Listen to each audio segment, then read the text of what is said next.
बिहार में हुए उपचुनाव के बाद नेतृत्व को लेकर काफ़ी चर्चा हो रही है। एक तरफ जहां एनडीए गठबंधन में सवाल खड़े हो रहे हैं, तो वहीं महागठबंधन को लेकर भी काफ़ी चर्चाएं हो रही है। हमारे साथ पूर्व विधायक और कांग्रेस के वरिष्ठ नेता ऋषि मिश्रा हैं। सर, बड़ा सवाल पैदा हो रहा है और आपका भी बयान काफ़ी वायरल हुआ। सवाल सवाल आज के दिन में ये नहीं है कि इंडिया अलायंस को कौन लीड करेगा। सवाल ये है कि भारतीय जनता पार्टी भ्रष्ट सरकार, आज तक इतनी भ्रष्ट सरकार बिहार में नहीं हुआ था, उनको सत्ता से कैसे बाहर किया जाए, सवाल उसका है।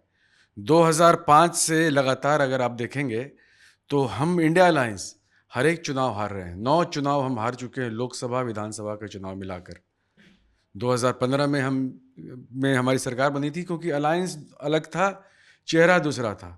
तो आखिरकार वक्त आ गया है, अगला 25 साल आपको इंतज़ार करने को नहीं बैठा रहेगा।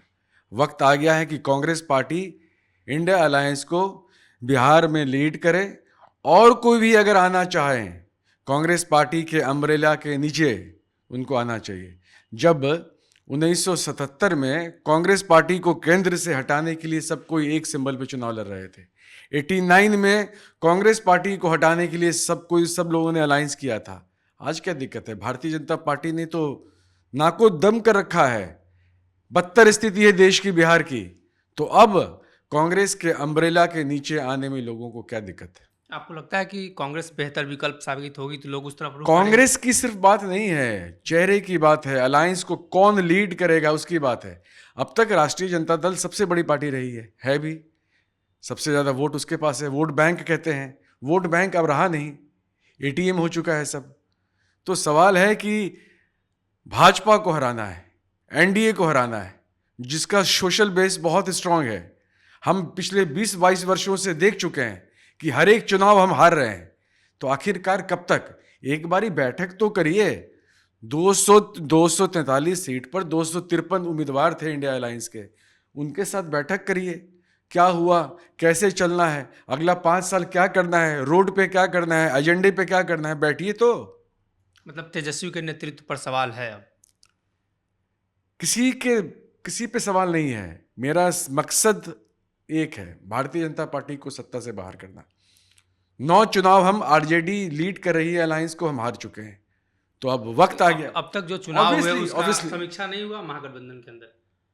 अलायंस में नहीं हुआ, कांग्रेस पार्टी का हुआ। राहुल गांधी जी हम लोग को बुलाए थे, एक एक करके सबसे बात किए।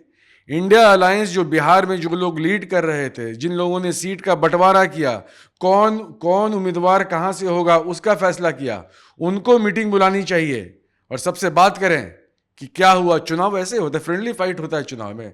अपना भाई अपना नहीं होता है। आप बोलते हैं कि बस फ्रेंडली फाइट, क्या मतलब होता है फ्रेंडली फाइट का? इसलिए वक्त आ गया है, अगर सही मायने में ईमानदारी से आप भाजपा को हटाना चाहते हैं। देखिए, एक ये शब्द बहुत जरूरी है, ईमानदारी से।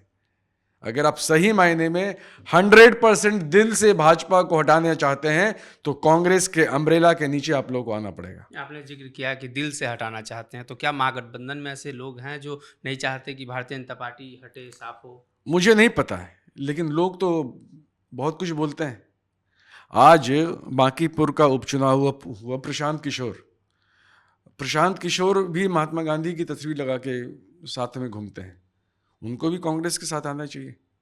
बात करें राहुल गांधी जी से, क्या प्रॉब्लम है? उनकी उनकी अप्रोच तो सब जगह है, सबसे वो बात कर सकते हैं।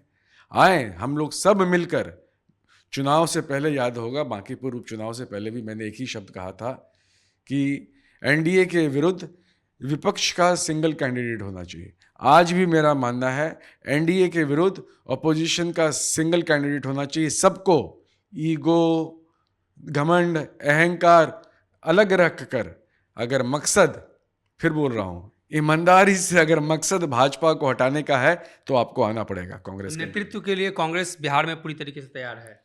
अरे महाराज, 70 साल से देश पर सरकार चलाया हम लोगों ने। आज जो बिहार में है, 40 साल कांग्रेस पार्टी की सरकार थी। आप जितना इंफ्रास्ट्रक्चर जो देख रहे हैं, इंडस्ट्री देख रहे हैं, बंद हो चुका है।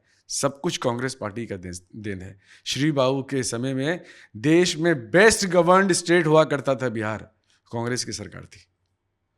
बिल्कुल। महागठबंधन में अब तक बैठक नहीं हुई। चुनाव के बाद कांग्रेस ने अपनी समीक्षा की, लेकिन महागठबंधन के जो लोग लीड कर रहे थे उन्होंने समीक्षा नहीं की है। और निश्चित तौर पर अब जो बागडोर है महागठबंधन की, वो कांग्रेस के हाथ में दे देनी चाहिए। साथ ही हाल के दिनों में हुए चुनाव का भी जिक्र किया और आने वाले दिनों में किस तरह से रणनीति बने, इसको लेकर भी तमाम सवाल खड़े हो रहे हैं। अपने सहयोगी जितेंद्र झा के साथ सनी, जी मीडिया, पटना।